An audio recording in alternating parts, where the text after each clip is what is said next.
guys, Wannabe Ryan here from Wannabe Media, and today I'm going to talk about my favorite prospect in the entire Red Sox organization, CEDANNE RAFAELA. Now, the Curacao King, who hails from Curacao, you don't get that name from being from Saskatchewan, has just been tearing it up this year, getting called up from AA to AAA and not slowing down ever since he's been there. I want to get into how I think he's doing, when we should see him come up, and this video is also going to be like the Kyle Teal video that I posted. If you haven't checked it out already, hopefully I can get a link right here.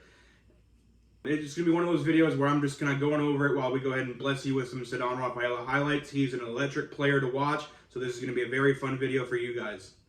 Let's get into it.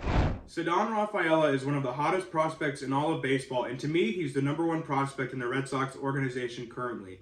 This Curacao King is ranked 4th by SoxProspects.com, 3rd by MLB Pipeline, and in all of baseball is ranked 77th by, again, MLB Pipeline. He has elite speed and defense at every position except catcher and first base, and has won Best Defensive Prospect for the Red Sox the past 2 seasons, and my guess, he's going for the three-peat this year. In just 42 games of AAA ball, he has 54 hits, 11 doubles, 3 triples, and an astounding 13 home runs while batting in 36 batters.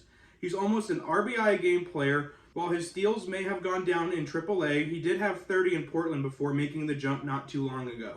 The reason he hasn't had as many AAA steals as he did AA steals is not for the lack of speed, it's because he's focusing more on his at-bats. The biggest, and to me the only reason he hasn't been called up this year, is he loves to chase pitches. He needs to make better decisions at the plate, and even though, yes, he does have an average of 3.14, he also currently has a strikeout rate of 22.3 and has struck out 42 times already, which, if you're paying attention, that is on average for 1 a game. He's also averaging only a little over 3 pitches per at-bat, and even though he is hitting the ball very well, even I think CEDANNE will be the first to tell you he needs to see more pitches in his at-bats. I think it's crazy that at just 22 years old, he's already in the AAA system.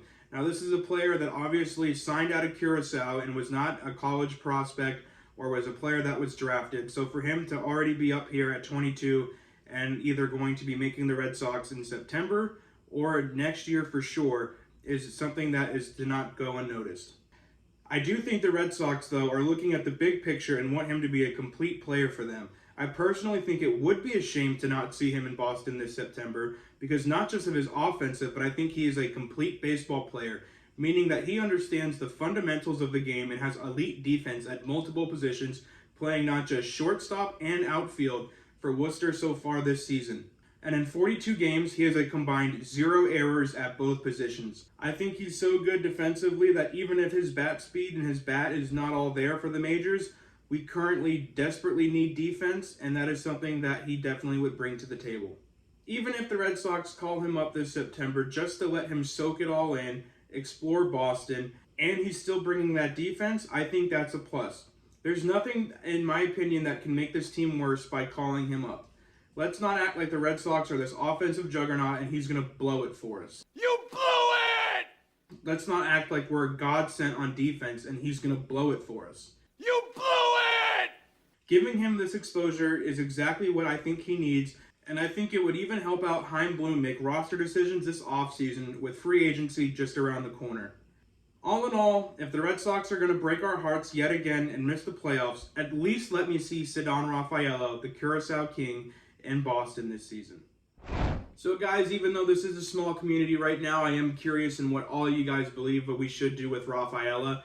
Like I said, I am on the side of he needs to be up here. There's nothing that he's missing out on, especially depending on how the series goes with the Astros that we're in right now. We did just drop game 1. We have a very important stretch of games here, and I think depending on what the Red Sox record is coming out of this is what's going to determine if CEDANNE RAFAELA does make the jump from a team standpoint. He is more than ready to be on this team, and I cannot wait to see him, whether he's on the team this year, whether he's on the team next year. Just watching him, like you guys saw in the highlights, he's an electrifying baseball player. So I cannot wait to hear what you guys have to say. Please leave a like if you like this video. Subscribe if you haven't already. Comment on CEDANNE RAFAELA. If you don't want to comment, you can still use the email. And hit my music.